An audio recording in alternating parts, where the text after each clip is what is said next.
ఎవడు చదివి చావరు, అందువలన చెప్పాల్సి వస్తుంది. రాముడు ఎక్కడన్నా నేను దేవుడు అని చెప్పాడండి? మీ రామాయణమంతయు కోతుల భాగవతమురా. రామరాజ్యమా? కంటికి కనబడినంత వరకే లోకమని భావించు ఆ కాలమున ఎవడైనను రాజ్యము చేయవచ్చు.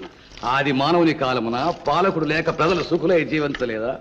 దేశమున చైతన్యం ప్రారంభమో సరికి పాలకుడు కావలసి వచ్చాను. అప్పుడు మీ రాముడు వచ్చాను, అతని పుణ్యము పుచ్చెను. అది త్రేతాయుగము నాటి మాట.